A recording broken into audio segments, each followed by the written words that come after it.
أما بعد فأعوذ بالله من الشيطان الرجيم. بسم الله الرحمن الرحيم. يا أيها الذين آمنوا اتقوا الله وكونوا مع الصادقين. وقال سبحانه وتعالى: ألا إن أولياء الله لا خوف عليهم ولا هم يحزنون الذين آمنوا وكانوا يتقون. صدق الله العظيم. اللهم صل وسلم وبارك على سيدنا محمد وعلى آله وأصحابه. السلام علیکم ورحمۃ اللہ وبرکاتہ.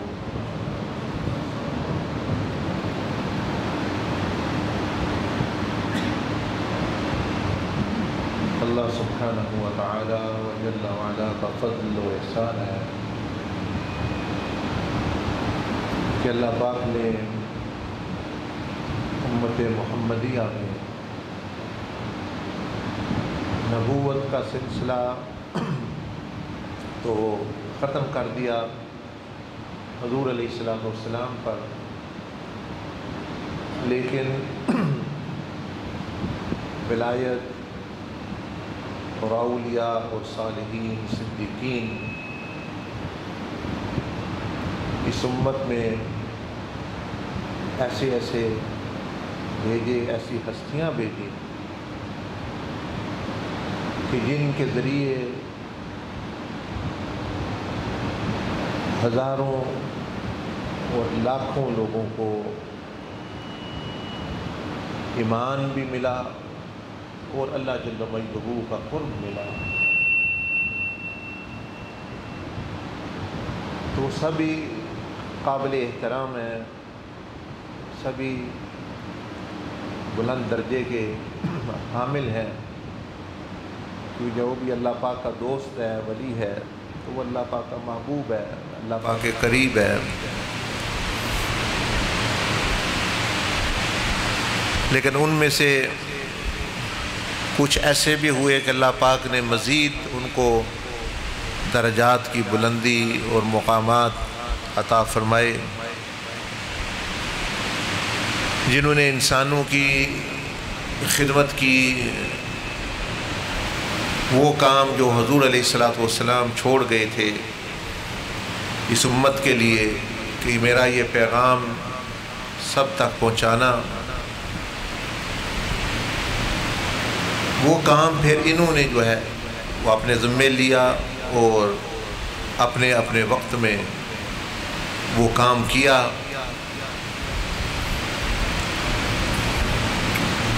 ان میں سے بعضوں نے کتابیں لکھی، بعضوں نے شخصیات اور ایسے ہستیاں تیار کی کہ جو آنے والے وقتوں میں بھی ہدایت اور رہنمائی کے مینار بنے. اور بعض ایسے ہوئے جن کو ہم امی ولی کہتے ہیں، جن میں اللہ جل مجدہ نے ان کو براہ راست علم، حکمت، دانائی اور بزرگی عطا فرمائی. حضور علیہ السلام سے انہوں نے براہ راست فیض پایا، اور ساتھ ہی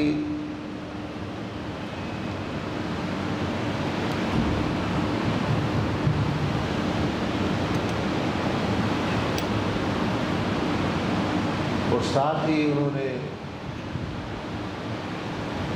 امت میں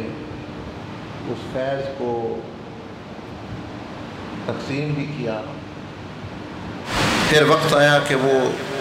تشریف لے گئے.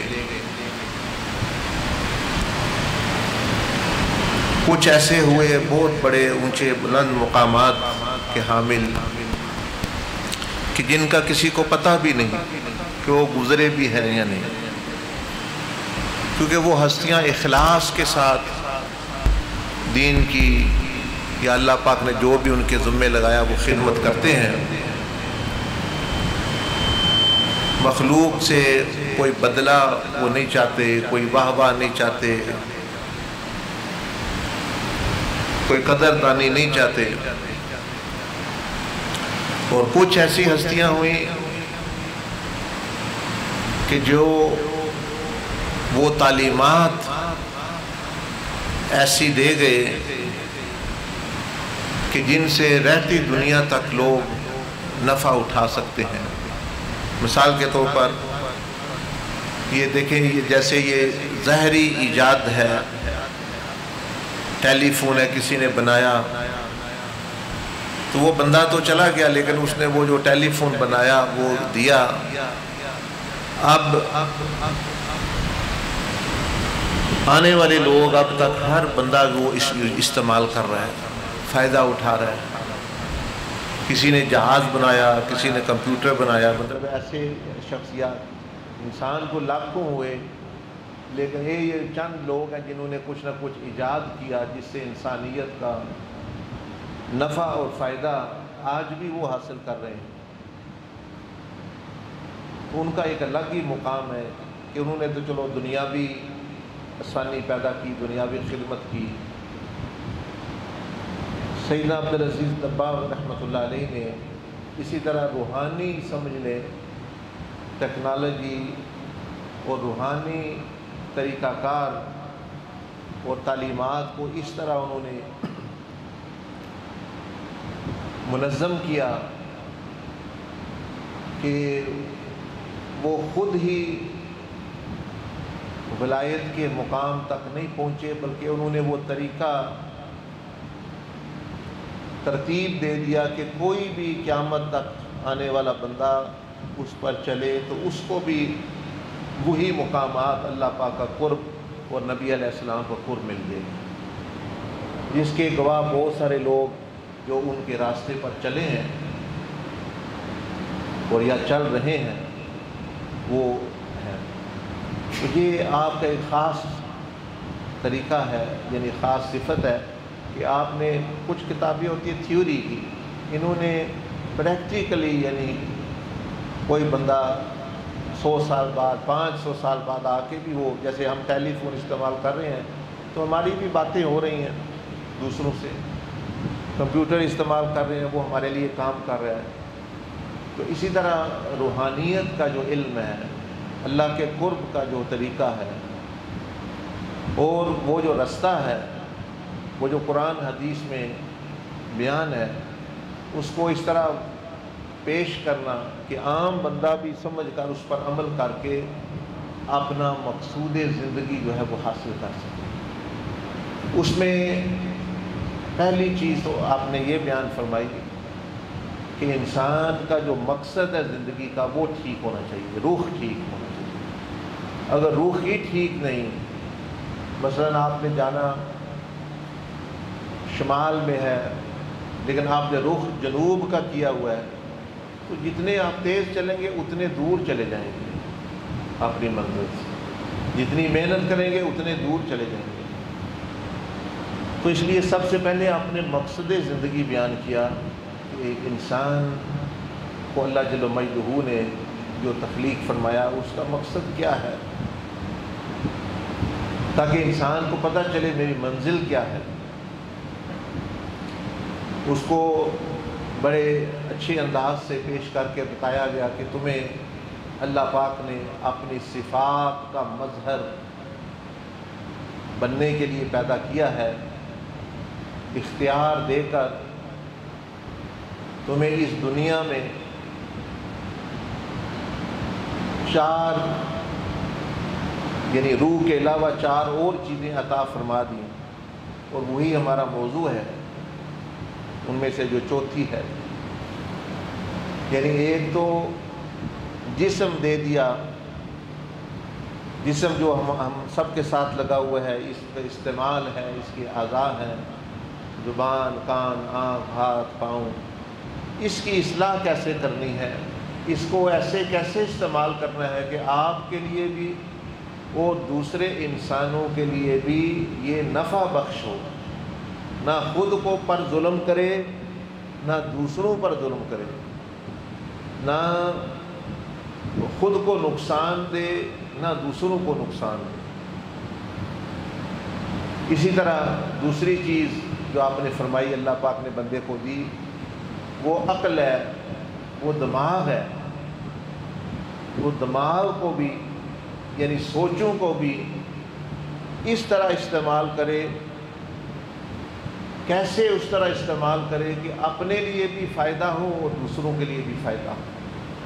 دنیا میں بھی فائدہ ہو اور آخرت میں بھی فائدہ ہو۔ اب دیکھیں نا، یہ چار چیزیں، ایک میں،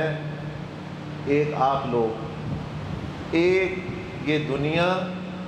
اور ایک آخرت، چاروں جگہوں میں فائدہ ہو، اس طرح جسم کو استعمال کرنا۔ اس میں اب حکمت چاہیے، دانائی چاہیے، رستہ چاہیے، وہی سکھانے کے لیے نبی علیہ السلام تشریف۔ بعض دفعہ ہم مثلا زبان سے ایک بندے نے بات کی، خود فائدہ حاصل کر لیا، دوسرے کو نقصان ہو گیا۔ خود تو میں جھوٹ بولا، خود بچ گیا، دوسرے پر الزام لگا، اس کو پھنسا دیا۔ دنیا کا فائدہ حاصل کیا، آخرت کو نقصان کر دیا، آخرت کا کرنے کی کوشش کی، دنیا کا نقصان کر دیا۔ تو ہم یہ جو چار چیزیں ہیں اس میں گھوم پھر رہے ہیں، یہ نہیں پتہ چل رہا کہ ان چاروں میں کیسے انسان فائدہ حاصل کر سکے، یعنی اپنا بھی فائدہ، مخلوق کا بھی فائدہ، دنیا میں بھی فائدہ ہو، آخرت میں بھی فائدہ ہو۔ تو یہ آپ نے سکھایا کہ اس دماغ کو کیسے استعمال کرو، کون سی سوچیں سوچو تو تمہارا اپنا بھی نفع بھلا ہو، دوسروں کا بھی بھلا ہو، دنیا میں بھی تمہارے خیر ہو اور آخرت میں بھی تم خیر پاؤ۔ اسی طرح جو ہے اللہ پاک نے جو ہے پھر انسان کو قلب دیا، تیسری چیز دل، جس میں برے اچھے اخلاق یعنی صفتیں ہوتی ہیں۔ اس کا بھی یہی حال ہے کہ کیسے کون سی صفات دل میں ہم اپنائیں، کون سی چیزیں دل میں جن کو جگہ دیں کہ جن سے مجھے خود بھی فائدہ ہو، دوسروں کو بھی فائدہ ہو، میری دنیا میں بھی میرے لیے فائدہ ہو، اور جب میں مروں تو آخرت میں بھی جو ہے وہ فائدہ ہو۔ اب وہ صفتیں کون سی ہیں اس کے بارے میں بیان کیا، اس کا طریقہ بیان کیا۔ تو وہ تو موجود ہے پہلے بھی، کتاب میں بھی ہے، جسم کا تزکیہ، اس کو دماغ کا تزکیہ، دل کا تزکیہ۔ چوتھی چیز جو سب پر ان پر حاوی ہے وہ ہے نفس۔ نفس کا حصہ سب چیزوں میں ہے، ان سب چیزوں میں وہ اپنا حصہ لیتا ہے، کیونکہ وہ خواہش کا نام ہے، جذبات کا نام ہے۔ تو یہ سب چیزیں جب اکٹھی ہو جاتی ہیں تو ان سب پر جو ہے اس کا اثر ہوتا ہے۔ وہ جو چوتھی چیز ہے وہ بڑی خطرناک بھی ہے اور فائدہ مند بھی ہے، کہ اگر تو اللہ نے تو ہمیں دیا، وہ ایک ہتھیار کی طرح ہے، وہ ایک ویپن کی طرح ہے، کہ اگر تو وہ بندہ اپنے حفاظت، دوسروں کی حفاظت کے لیے استعمال کرے تو ہتھیار بڑے کام کی چیز ہے، تلوار بڑے کام کی چیز ہے، بندوق کام کی چیز ہے۔ اور اگر وہ ہتھیار وہ استعمال کرتا ہے، خود کو مار دیا، زخمی کر دیا، کسی کو زخمی کر دیا، اپنی دنیا میں نقصان کر لیا یا آخرت کا، تو وہ ہتھیار جو ہے وہ غلط استعمال ہو گیا۔ تو یہ چوتھی چیز جو ہے وہ اس کو کہتے ہیں نفس، ایموشنل سیلف، جس میں جذبات، خواہشات اور یہ ضروریات، یہ ساری چیزیں اس میں جو ہے وہ خواہش کرتا ہے ان چیزوں کی۔ تو آج اور کل جو میرا بیان ہے اس کا مقصد وہی ہے۔ تو یہ طریقہ محمدیہ، نبی علیہ السلام کے طریقے میں نفس کو، نفس کی خواہشات کو پاک کرنے کا کیا طریقہ ہے۔ اب ہے تو وہ ہم سب میں، تو اس کو پاک کیسے کرنا ہے، اس کو استعمال کیسے کرنا ہے۔ اب اس میں یاد رکھیں بہت سارے کئی مذاہب نے نفس کو صرف دشمن کہا اور کہا کہ یہ دشمن ہے، یہ برا ہے اور اس کے خلاف جنگ کرنی چاہیے، اس کو مارنا چاہیے۔ ہندو جو ہیں وہ اسی کو مارنے کے لیے، نفس کشی کے لیے جنگلوں میں چلے گئے، سادھو بن گئے، شادی نہیں کرنی کیونکہ یہ نفس کی خواہش ہے، کھانا نہیں کھانا یہ نفس کی خواہش ہے، کوئی لذت والی کوئی چیز نہیں کھانی یہ نفس کی خواہش ہے۔ یہ ہندوانہ اور راہبانہ طریقہ ہے، نبی علیہ السلام کا یہ طریقہ نہیں۔ تو ایک تو سب سے بڑی اصلاح یہیں سے شروع ہو جاتی ہے کہ نفس دشمن نہیں، وہ نفس امارہ ہے جو دشمن ہے۔ جب وہ یعنی برا نفس جو برائی کی طرف اکسانے والا ہے، بذات خود نفس جو ہے وہ بری چیز وہ نہیں ہے اگر اس کی، کیونکہ اللہ پاک نے تو جب ہمیں دیا تو وہ نفس جو ہے وہ ٹھیک تھا، ہم نے اس کو خراب کر دیا۔ جیسے انسان کوئی بری چیز نہیں، لیکن ماحول میں مطلب حضور علیہ السلام نے فرمایا ہر بچہ فطرت پر پیدا ہوتا ہے، پھر اس کے ماں باپ اس کو یہودی بنا دیتے ہیں، عیسائی بنا دیتے ہیں، یا ماحول کی وجہ سے جو مسلمانوں کے گھر ہے تو مسلمان بن جائے گا وہ، تو فطرت اسلام پہ پیدا ہونا پھر وہ چیز۔ تو اب انسان میں تو خرابی نہیں ہے، بندہ انسان کا ہی دشمن بن جائے کہ انسان غلط چیز ہے، انسان برا ہے، اس کو مارو، نہیں، وہی انسان بڑا نفع بخش بھی، بڑا بڑا مقام بھی حاصل کر سکتا ہے، لیکن اگر اس کو ماحول یا بندے شیطان مل کے اس کو غلط بنا دے تو وہ انسان جو ہے وہ پھر غلط کام بھی کرتا ہے۔ بس ایسے ہی سمجھیں نفس انسانی بھی ایسا ہے۔ تو سب سے بڑی چیز جو سیدنا عبدالعزیز دبار رحمۃ اللہ علیہ نے تعلیم کی، وہ فرمایا کہ آپ علیہ السلام کی یہ تعلیم نہیں ہے کہ جنگلوں میں جانا، وہیں ساری زندگی گزارنا، پہاڑوں میں جانا، شادی نہ کرنا،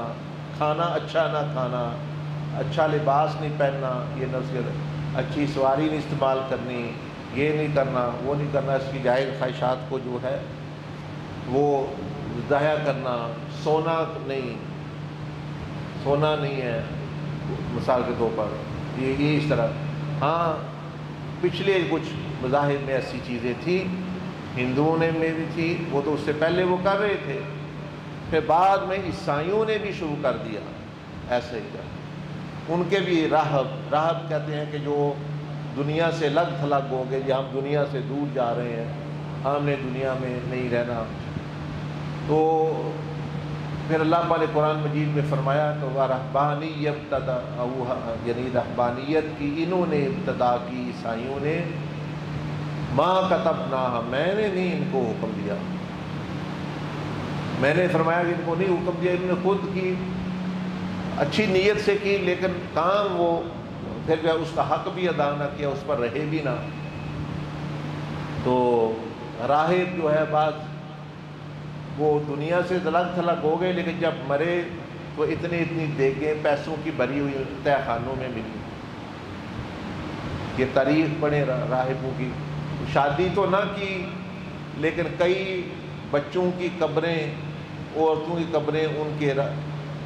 معبد عبادت خانوں سے ملی بات۔ یعنی جب انسان فطرت کے خلاف چلے گا تو وہ پھر دوسری انتہا تک پہنچ جائے گا۔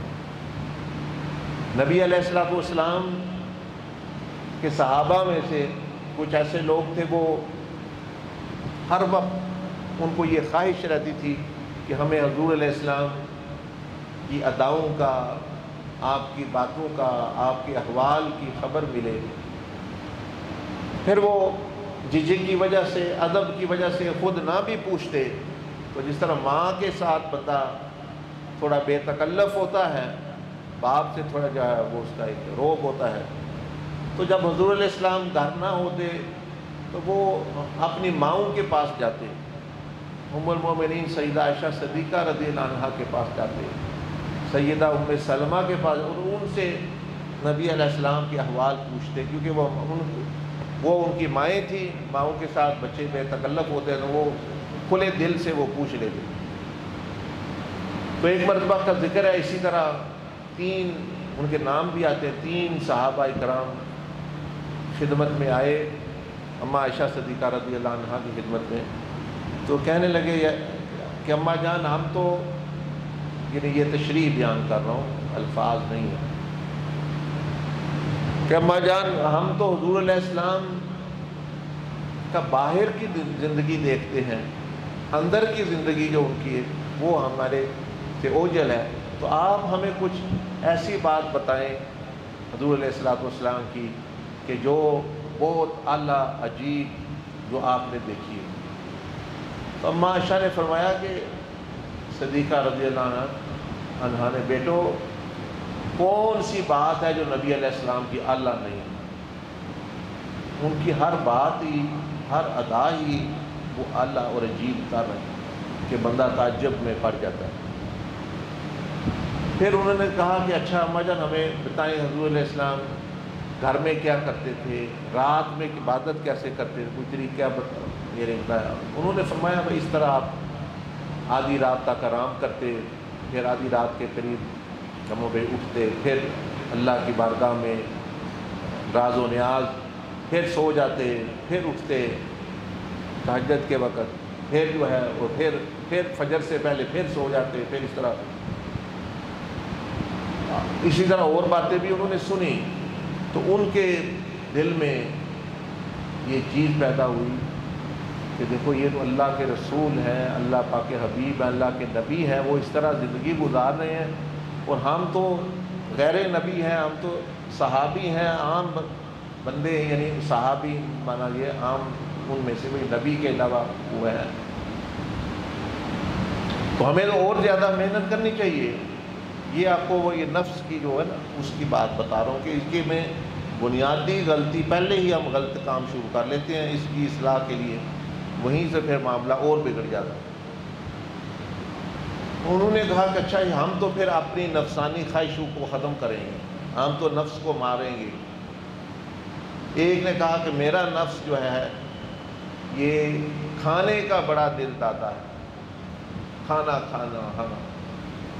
آج کے بعد میں نے روزانہ روزہ رکھنا ہے۔ کیا کرنا ہے؟ روزانہ روزہ رکھنا ہے، کبھی نہیں کھانا۔ دوسرے نے سوچا کہ میرے نفس میں عورت کی طرف جو ہے توجہ آتی ہے، تو میں نے اپنے حرام تو حرام، میں نے اپنے حلال بیوی کے پاس بھی نہیں جانا، تاکہ نفس کو سزا ملے، نفس کو جو ہے وہ اس کو کوئی پتہ چلے کہ بھئی یعنی میرے خلاف جو ہے وہ جہاد ہو رہا ہے۔ اسی طرح دوسرے نے، دیکھنا ہر بندے کی مختلف طبیعت ہوتی ہے۔ وہ تیسرے صحابی نے کہا کہ میرا نفس جو ہے یہ سونا چاہتا ہے، اس کو سونے کا شوق ہے، ہاں یہ سونے میں بڑا مزہ آتا ہے، یہ سوتے رہے۔ میں تو آج کے بعد رات کو بالکل نہیں سوؤں۔ تو ایک صحابی نے کہا میں کبھی ہر روز روزہ رکھوں گا، دوسرے نے فرمایا کہ میں کبھی سوؤں گا نہیں، تیسرے نے فرمایا میں بیوی کے پاس نہیں جاؤں گا۔ اب حضور علیہ السلام تشریف لائے تو آپ نے حال احوال پوچھے، کوئی بندہ تو نہیں آیا، کوئی بات تو نہیں۔ اماں عائشہ نے فرمایا آپ کے غلام آئے تھے 3، تو انہوں نے آپ کے احوال کے بارے میں پوچھا، میں نے بتا دیا۔ انہوں نے پھر جو ہے ان پر بڑا خوف طاری ہوا، بڑی فکر لگ گئی آخرت کی ان کو، تو انہوں نے یہ جذبات کا اظہار کیا ہے، ایسے جذبات کا اظہار کیا ہے، قربانی دینے والے وہ حضرات، یعنی بہت قربانی، انہوں نے کہا کہ ہم حلال چیزوں کی بھی قربانی دیں گے۔ آپ علیہ السلام نے جب یہ سنا، آپ کا چہرہ مبارک غصے سے سرخ ہو گیا،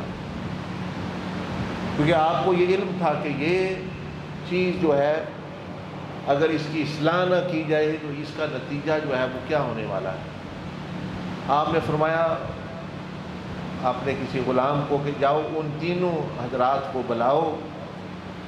جب وہ آئے تو آپ علیہ السلام جلال میں تھے، آپ کے چہرے پہ سرخی تھی،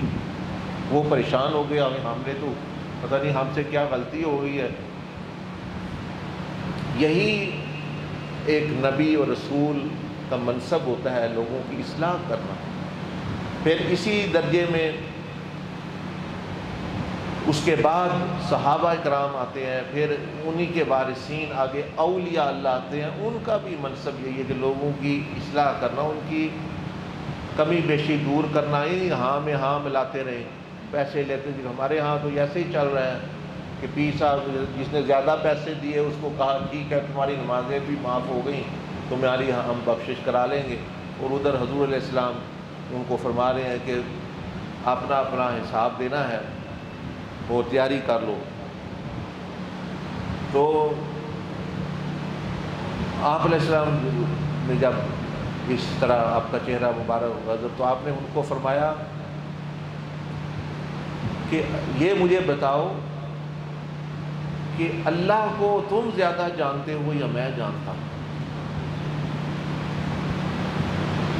وہ ڈر کے ان کا ہم کیا کہیں، وہ ڈر رہے، کچھ بول نہیں رہے، بہرحال پوچھ رہے تھے۔ تو حضور علیہ السلام پھر دوسرا سوال کر دیا، فرمایا کہ اللہ کی طرف جو راہ جاتی ہے، اللہ سے جو تعلق رکھنا ہوتا ہے، جو تقوی ہوتا ہے، وہ میں زیادہ اللہ کا محبوب یا متقی ہوں یا تم کوئی اور زیادہ متقی ہے؟ اللہ کی طرف جو راہ جاتی ہے اس سے میں زیادہ واقف ہوں یا تم زیادہ واقف ہوں؟ وہ تو پہلے ہی ڈرے ہوئے تھے بڑا۔ یہ دیکھیں نا کتنا بڑا، ہمارے ہاں آئے دن خود جی میں کتاب میں پڑھی، میں نے یہ عمل شروع کر دیا، میں نے فیس بک پہ پڑھا، میں نے یہ عمل شروع کر دیا، میں نے یہ کیا، یہ کتاب میں فلاں بزرگوں نے لکھا، یہ کر دیا۔ شیخ کی استاد اور رہنمائی کے بغیر جو بندہ اس راستے پہ چلے گا، کسی راستے پہ بھی چل گئے، آپ پائلٹ بن جائیں کتابیں پڑھ کے، دیکھیں کہاں پہنچ گئے، کہ ڈرائیور بن جائے، یہ بنے ہوئے جو ایکسیڈنٹ زیادہ ہوتے ہیں یہ وہی وہ خود ڈرائیونگ کرنے والے ہو گئے۔ کوئی چیز کر لے، سالن بنانا سیکھ لے خود، اس طرح مطلب یہ چیزیں دنیاوی معاملہ ایسے ہے، تو وہ تو ہے ہی روحانیت کا، اور مطلب ہے کہ ایسے دنیا کا جب وہ ہمیں نظر ہی نہیں آتی، ایسے امور کا اللہ پاک کے ساتھ متعلقہ ہے۔ اب وہ ڈر گئے، سہم گئے کہ ہم سے تو لگتا ہے کوئی غلطی ہو گئی ہے، لیکن ان کو سمجھ نہیں آیا کہ ہم نے کیا کیا ہے۔ آپ نے فرمایا کہ جب میں سب سے زیادہ اللہ پاک کو جانتا ہوں، اللہ کی راہ کو جانتا ہوں، اللہ پاک کی معرفت رکھتا ہوں، تقویٰ سب سے زیادہ میں، اب میری زندگی دیکھو، میں روزہ رکھتا بھی ہوں اور نہیں بھی رکھتا، کیونکہ حضور علیہ السلام نے فرمایا کہ جس نے روزہ رکھا روزانہ، وہ ایسا ہے کہ جیسے اس نے روزہ رکھا ہی نہیں ہوا۔ بڑے صحابہ نے آ کے کہتے ہم نے ہمارے میں بڑی طاقت ہے، ہم روز ہم نے فرمایا نہیں، پھر اچھا نہیں ہم میں بڑی طاقت ہے، ہم نے رکھنا ہے، ہم نے اچھا 3 دن رکھ لیا کرو، مقصود تو اللہ کا قرب گناہوں سے بچنا ہے، فرمایا 3 دن رکھ لو، 30 دن کا ثواب مل جائے گا۔ تمہیں اللہ کا قرب چاہیے، روزہ چاہیے، لیکن اللہ آسان طریقہ ہمارے، ہم ضرور جو ہے اپنے آپ کو مشکل میں ڈالیں۔ پھر انہوں نے زیادہ جب اصرار کیا تو آپ نے فرمایا پھر سب سے بہترین روزے میرے بھائی داؤد کے ہیں، داؤد علیہ السلام، 1 دن رکھنا 1 دن نہ رکھنا۔ اب یہ جو آپ علیہ السلام نے فرمایا کہ جس نے روز روزہ رکھا وہ گویا اس نے روزہ رکھا ہی نہیں، کیا مطلب اس کا؟ اس کا مطلب ہے کہ اس کا نفس، اس کا جسم اس سے مانوس ہو گیا، اس نے جو رکھا یا نہ رکھا۔ پوچھ لیں جو روز رکھتے ہیں، ان کو کہیں ہمیں تو کوئی پتہ ہی نہیں چلتا، وہی نبی علیہ السلام، اس کا کیا اثر پڑے گا تقویٰ پہ، کیا ثواب ان کو ملے گا جب ان کے لیے وہ برابر ہے۔ پہلے وہ رات کو روزہ رکھتے تھے جیسے ہم لوگ ہیں، میں تو ہے گناہ گار بندہ ہوں، یعنی رات کو روزے سے مراد یہ بھائی عشاء وقت کھا لیا یا فجر وقت کھایا، تو ہمیں کبھی محسوس ہوا بھائی عشاء کے وقت کھاتے ہیں اس کے بعد ناشتہ کرتے ہیں، جی بڑا مجاہدہ کر رہے ہیں رات کو، یہ بڑی مشکل رات کو بڑا ہی مجاہدہ ہوتا ہے، کیا جی مغرب کے بعد کھانا کھاتے ہیں پھر فجر کے بعد، یہ کیا مجاہدہ ہے، سب اسی طرح کر رہے ہیں، محسوس بھی نہیں ہوتا۔ وہ نبی علیہ السلام نے فرمایا کہ روزانہ روزہ رکھنے والا ایسا ہے جیسا اس نے رکھا ہی نہیں، کیوں؟ اس کا دماغ، اس کا جسم، اس کا دل وہ اس کے مانوس ہو گیا، اس کو کوئی فرق ہی نہیں، اور وہ سمجھے جا رہا ہے کہ مجھے جو ہے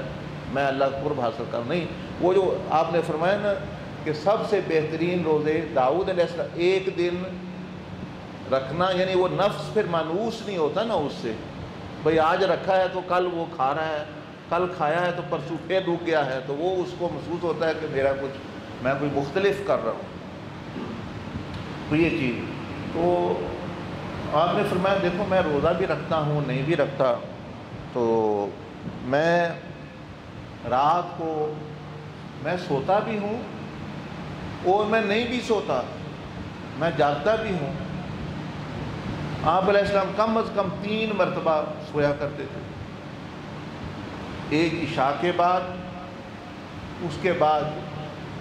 پھر اٹھتے آدھی رات کے کم و بیش قریب، پھر دوسری دفعہ پھر سوتے، اور تیسری دفعہ جو ہے وہ دن میں قبول، بلکہ بعض روایات میں 4 مرتبہ، کیونکہ حضرت بلال فرماتے ہیں کہ تہجد کے بعد آپ علیہ السلام یہ آرام فرماتے ہیں، میں آ کے جگاتا یا ٹائم وہ 15-20 منٹ آدھا گھنٹہ کا ٹائم بس اس وقت میں، اس کے بعد پھر جو ہے تو آپ نے فرمایا سوتا بھی ہوں، میں اللہ کی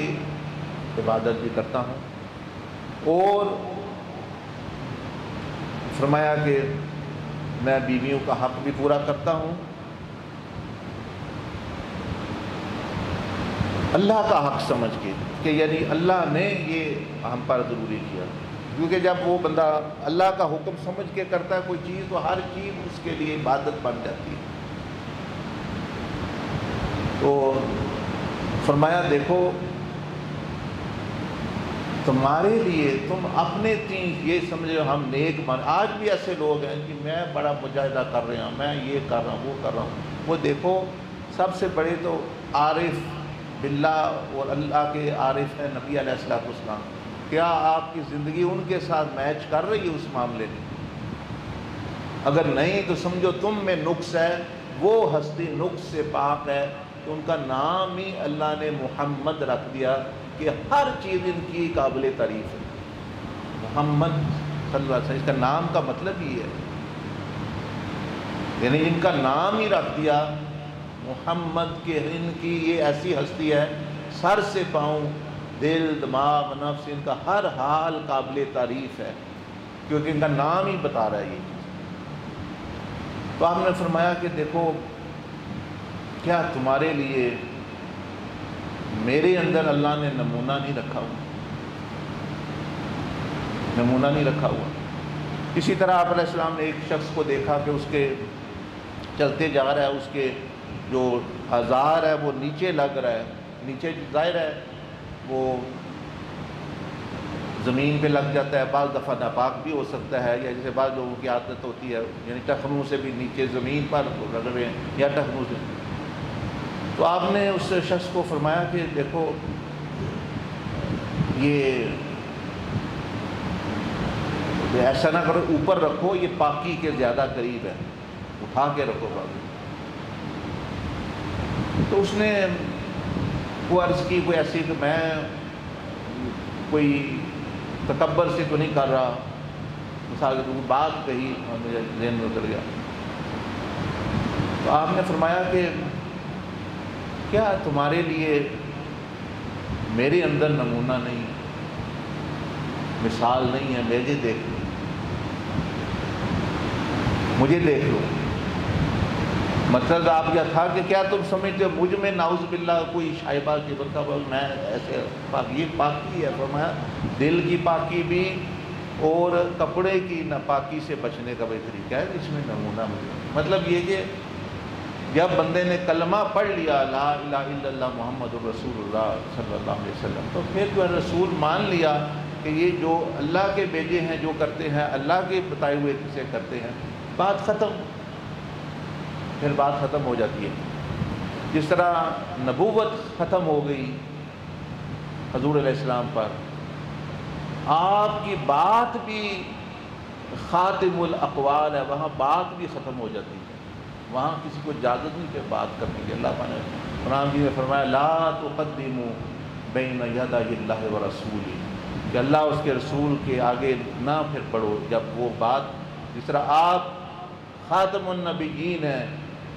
آپ کی بات بھی باتوں کی خاتم ہے اور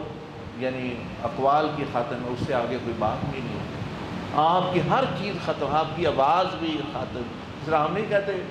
فلاں شخص پر جی شعر ختم ہو گیا، وہ آواز جی ختم ہو گئی اس پر، مطلب ہے کہ وہ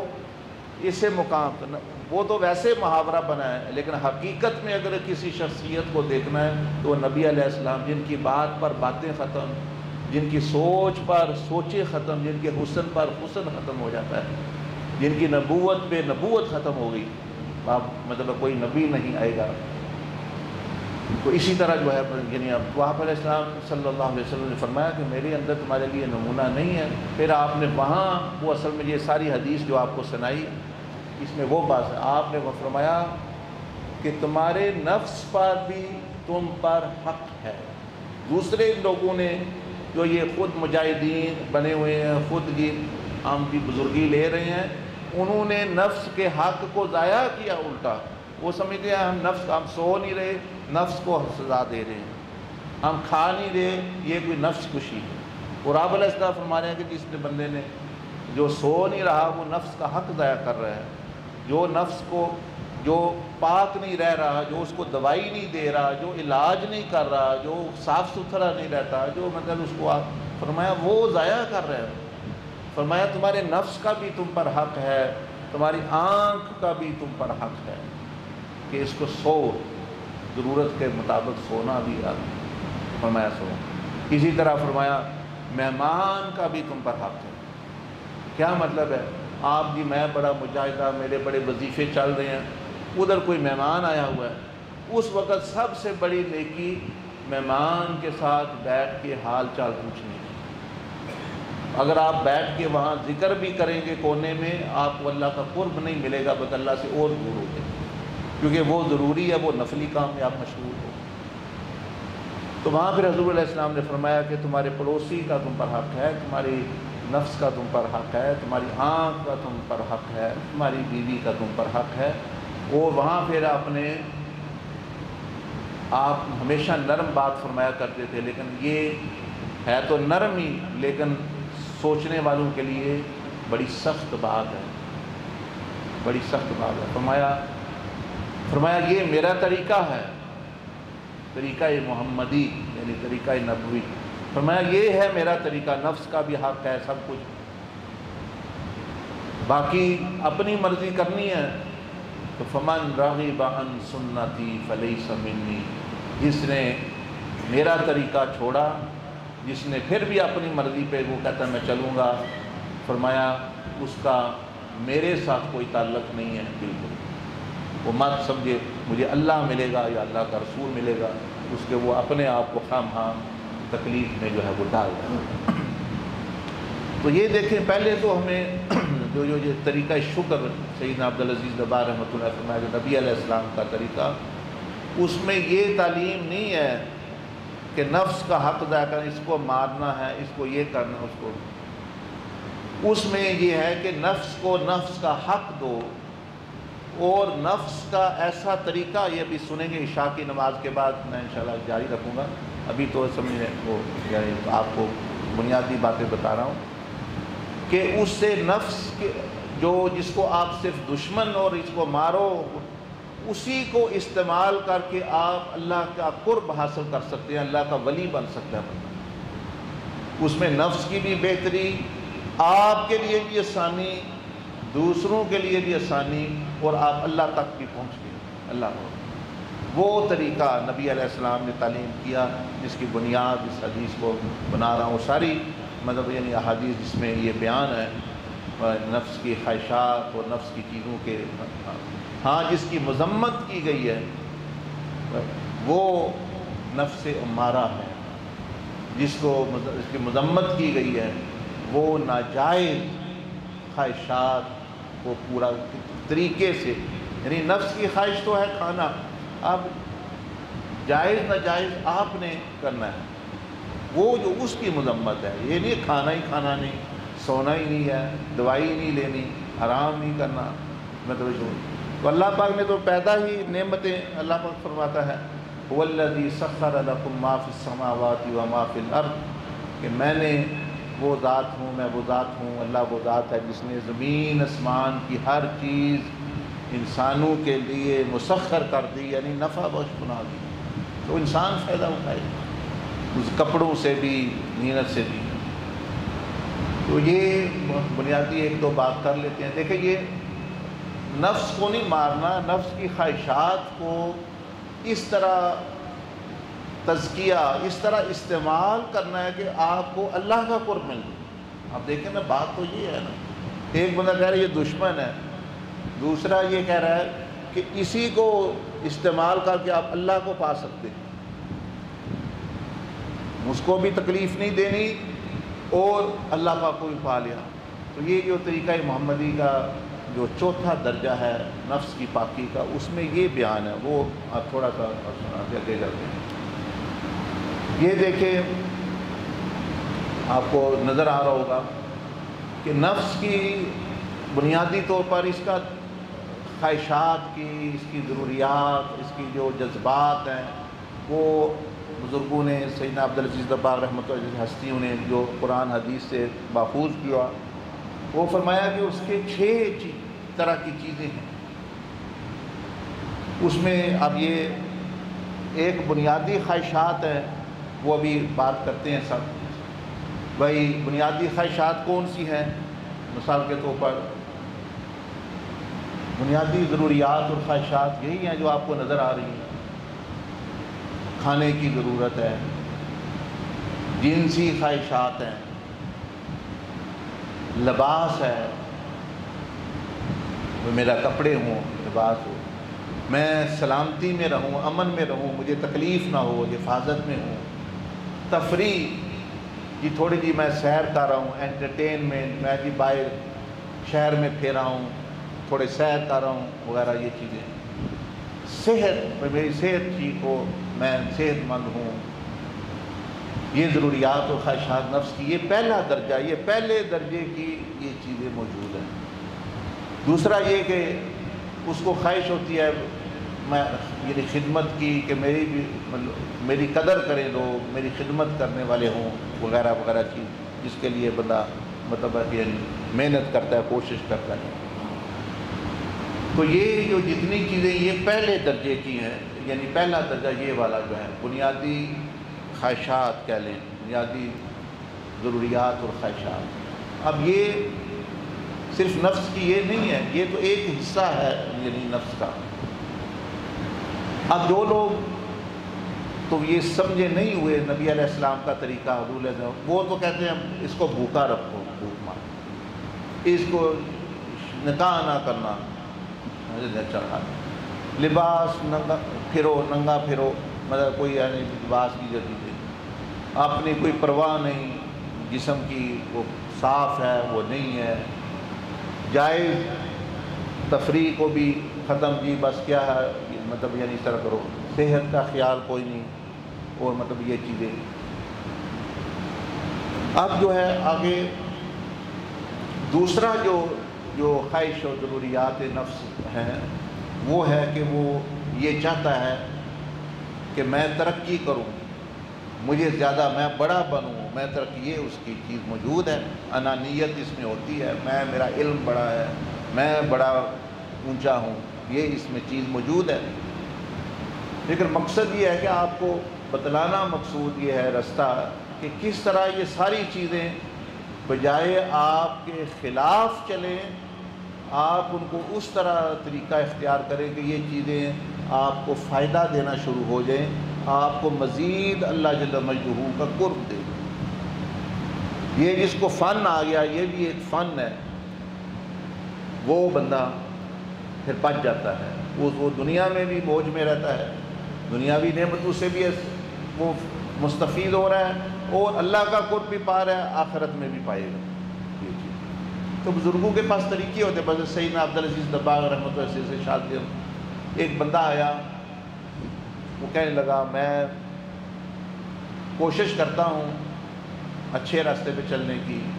پھر میں اپنی خواہشات کی طرف چلا جاتا ہوں، پھر میں اپنی بری عادتوں کی طرف، میں وہ بری عادتیں نہیں چھوڑ سکتا۔ حضرت صاحب میں وہ نہیں چھوڑ سکتا۔ اب ہم کیا کہیں گے اس کو؟ ہم کہیں گے نہیں چھوڑ سکتے، تیار ہو جاؤ دوزخ پہ جانے کے لیے، یہی کہنا ہے اس کو۔ آپ دیکھیں شاذلیہ سلسلے کی ایک ہستی، ہم نے بھی ان سے سیکھا، ان کے پاس بندہ ایک آ گیا، اگلے دن مجھے بھی ایسے ہی کوئی کہہ رہا تھا کہ میں یہ کام بری خواہشات نہیں چھوڑ سکتا، دل میرا یہ کہتا ہے کہ وہ اچھی نہیں ہے، لیکن میں کوشش کرتا ہوں بچنے کی، پھر 2-4 دن بعد پھر ادھر چلا گیا، 2-4 دن بعد پھر چلا گیا، یہ بڑا مسئلہ ہے۔ میں نے ان بزرگوں کا سنا ہوا تھا کہ انہوں نے کیا اس کا حل، یہ بتا رہا ہوں، یہ فن ہوتا ہے، یہ حکمت ہوتی ہے، جس طرح جسم کی حکمت اور طبیب وہ کرتا ہے، حکیم کرتے ہیں، اسی طرح یہ روحانیت میں بھی حکمت ہوتی ہے۔ اب آپ ہی سنیں، مثلا ایک بندہ ہے، وہ کہتا ہے جی میں برائی نہیں چھوڑ سکتا، میرے لیے بھی کوئی رستہ ہے؟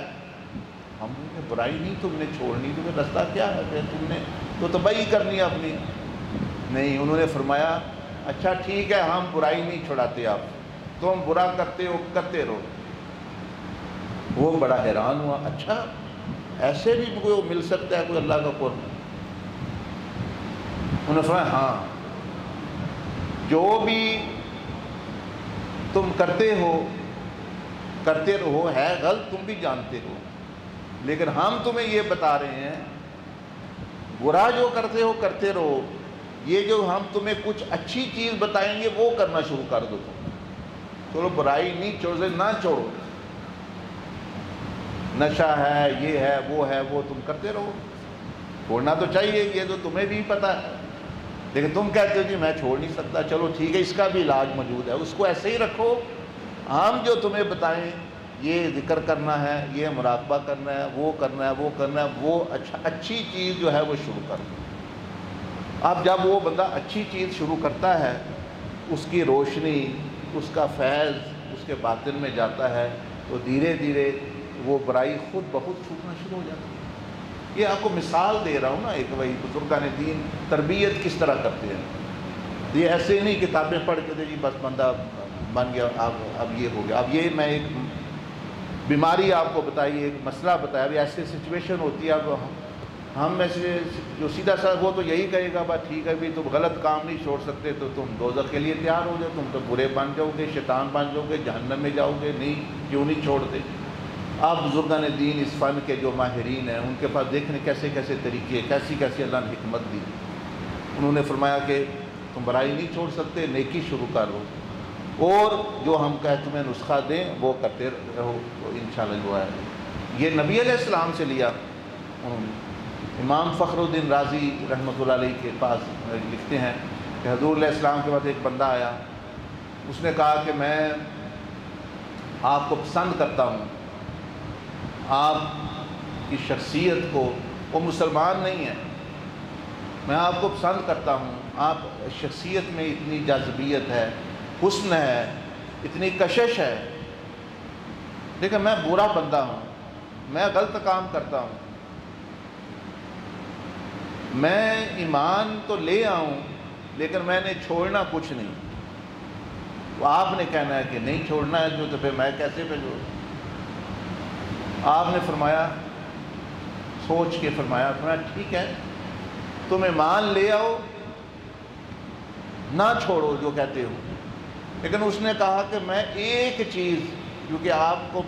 کہ شخصیت ہی ایسی ہے، مجھے پسند ہے، چلو آپ کے کہنے پر ایک چیز میں چھوڑ دوں گا، باقی شراب ہے، یہ ہے، وہ میں نے کوئی نہیں چھوڑ دی، یہ اس لیے ایمان لے کے آنا تو میں نہیں لانا۔ ہاں آپ نے فرمایا ٹھیک ہے تم ایمان لے آؤ، ایک چیز چھوڑ دینا جو ہم کہتے ہیں۔ وہ کیا؟ فرمایا زبان سے کوئی غلط نہیں کام کرنا، جھوٹ نہیں بولنا، یہ بس اس کو ایک کام کو کر لوں، باقی ٹھیک۔ اب اس نے ٹھیک ہے جی کلمہ پڑھ لیا، اشہد ان لا الہ الا اللہ واشہد ان محمد رسول اللہ، جو ہی کلمہ پڑھا اب اس کے اندر تو ایمان چمکنے لگا، اب اس کے وہ تو صحابی بن گیا، اب وہ نیکی اس کے اندر نور ایمان چمکنے لگا، وہ خود ہی ہر شے چھوٹ گئی اس کی، کیونکہ اب وہ نیکی، اب وہ ایک نیکی آ گئی اس کے اندر، ایمان آ گیا، اب اس کی حالت وہ نہ رہی۔ ہاں میں تو وہ کہیں نہیں جی نہیں تو انج ہونا ہے وہ ہونا ہے، تو یہی کیونکہ بزرگان دین نے، اولیاء نے حضور علیہ السلام سے یہ چیزیں سیکھی ہوتی ہیں، ان کی سنت سے، شریعت سے، پھر وہ لوگوں کا علاج کر سکتے ہیں، لوگوں کی رہنمائی کر سکتے ہیں، لوگوں کو مشکلات سے نکال سکتے ہیں۔ آپ دیکھ رہے ہیں ایک بندہ کہہ رہا ہے میں کچھ برا نہیں، نہ میں زنا چھوڑنا ہے، نہ میں شراب چھوڑنی ہے، نہ میں نے یہ چھوڑنا ہے، میرے لیے بھی کوئی رستہ ہے، تو انہوں نے اس کے لیے بھی رستہ نکال دیا۔ تو یہ چیز، تو وہ عرض کر رہا ہوں کہ یہ حکمت ہوتی ہے، تو یہ سمجھنا کہ نفس میں تو وہ تو اس میں تو یہ موجود ہے خواہش، میں علم میں بھی بڑا ہوں، جیسے کہ علم کا تکبر ہوتا ہے، میں ترقی میں بھی ہم نے بہت بڑا مقام حاصل کرنا دنیا میں، یہ چیزیں، لیکن اب یہ 6 چیزیں ہیں، 6 وہ بیان کر کے ساتھ ساتھ پھر اس کا جو طریقہ ہے کہ کس طرح یہی چیزوں کو آپ استعمال کر کے آپ اللہ کا قرب پا سکتے ہیں، پھر اس کے آگے پورا ایک شیٹ بنی ہوئی ہے، جس طرح زبان کی شیٹ ہے، وہ جو بندہ کرے تو وہ دھیرے دھیرے ہر شے، اس کے نفس بھی پاک، نفس کی خواہشات بھی پاک، وہ بلکہ اللہ سے قرب، اس کو ہر خواہش اللہ کے قریب لے جاتی ہے، اتنا اس پر اثر پڑتا ہے۔ لیکن یہ انشاءاللہ جاری رکھیں گے، ابھی میرا خیال ہے نماز کا اذان کا وقت ہو گیا ہے، تو ابھی انشاءاللہ نماز کی تیاری کر لیں،